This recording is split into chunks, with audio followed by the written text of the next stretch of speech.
Well, good morning. I'm Daniel Daup, and this is For Your Sunday Morning Drive, the short podcast with the goal of providing your motivation, your drive, on your way to worship and recentering your mind on the spiritual things on those hectic Sunday mornings. I appreciate you riding along with us this morning. We do have a special guest, and today we have Keaton Pearce on the show. Keaton serves as the pulpit minister at the Gold Hill Road congregation in Fort Mill, South Carolina. Keaton is an author, a fellow dabbler in tabletop games, and a good friend. He's also the co-host of the Fully Equipped podcast. It's a fantastic show, and I highly encourage you to check it out. And you can find the links to that show and more information in the show notes of today's episode and on the page for this episode on our website, foryoursundaymorningdrive.com. You know, I've always admired Keaton for his commitment to quality. And he was one of the first people I turned to for advice and for questions on how to start a podcast when I was first kicking around the idea for Your Sunday Morning Drive. So I guess you can either thank him or blame him for the show's existence. Either way, I'm thankful for his advice, his friendship, and his willingness to come and share some great thoughts with us today. Let's get this show on the road. This is episode 48, Licking the Bowl. Keaton,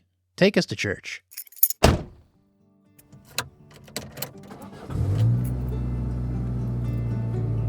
Are we there yet?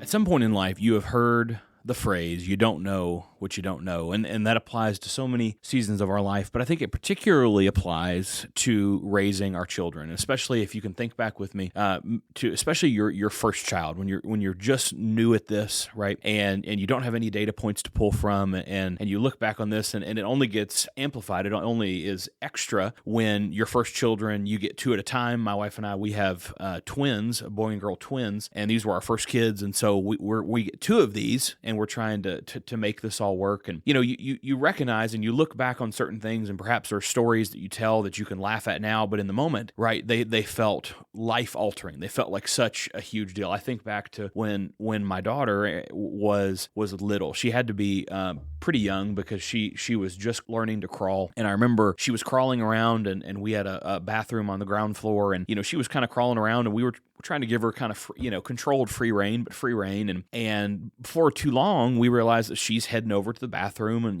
they're little, they're squishy still, and you're like, well, they can't get into tons of danger that low on the ground. They can't turn faucets on, things like that. But we get over there, and my wife and I start looking, and we recognize that our daughter is licking the side of the toilet bowl, and our hearts just sink because we've put all this time, all this effort, and at that point, our kids were 5 weeks premature, so we were at the doctor all the time, making sure they were healthy. We were trying our best to give them all the nutrients and things they need to kind of build their body's immunity, and we think, well, this is done, right? I mean, she's clearly a goner, right? How can you recover from such a thing? I fully expected her to sprout like a third arm, really close soon after that, because that was just such a detrimental thing. But we look on that story now, and having years of hindsight and experience and things, and we look at that and we laugh, and I like to tell that story because it's funny, but we look at that and we recognize back then, in the moment, we had very real anxiety. We had very real dread and fear, thinking, again, you don't know what you don't know. We had never went through this before. What's going to happen? And now we have the ability to look back and we laugh at that, and you think, what happened in the interim, right? The delta between genuine fear and now being able to just really laugh at that story, what happens in that middle? And I think what happens there is maturity. What happens there is experience, right? We have data points to pull from. Even that instance in and of itself, we look at that and we recognize she didn't get sick, right? She didn't sprout that third arm. She's fine. And we recognize she's going to be okay, and they've gotten sick since then, and they've recovered. And so we just have more to pull from, and there's a spiritual parallel to this. I look over in Philippians chapter 3 and verse 12, and Paul says, not that I have already obtained all of this, or have already arrived at my goal, but I press on to take hold of that for which Christ Jesus took hold of me. I heard it said one time, and this has stuck with me, spiritual maturity is not about perfection, but about progress, right? Paul is one of the greatest examples of faith, and and he reminds the Philippians there, he reminds the Philippian Christians that spiritual maturity is this continual process that even he, as much time as he's spent thinking about, spiritual things, he's not arrived yet, right? He compares it to a marathon, not a sprint. And we look at our journey of spiritual maturity and how we grow, and we recognize that it's an intentional effort, right? It's not something that we're going to drift into. It's not something that we're going to fall backwards into. It's not that you and I are going to just be around church things, right? That we're going to be church adjacent for our entire life, and we're just going to wake up one day with spiritual maturity. It's something that you and I have to continually seek.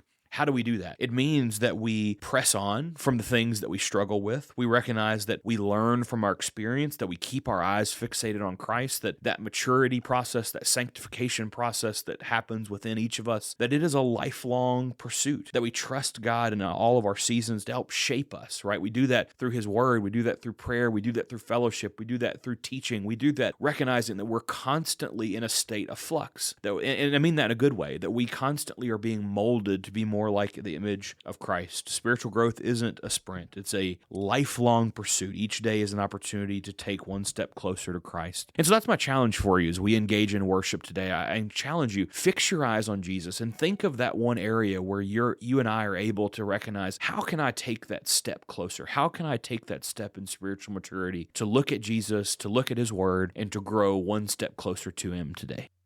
Keaton shared some great thoughts for our Sunday morning drive. And now it's time to hear yours. Our discussion questions for this week are, what are some experiences that you have been through that have helped to mold you into the image of Christ? What are our spiritual strengths and weaknesses? And what steps can we make to seek out areas for spiritual maturity?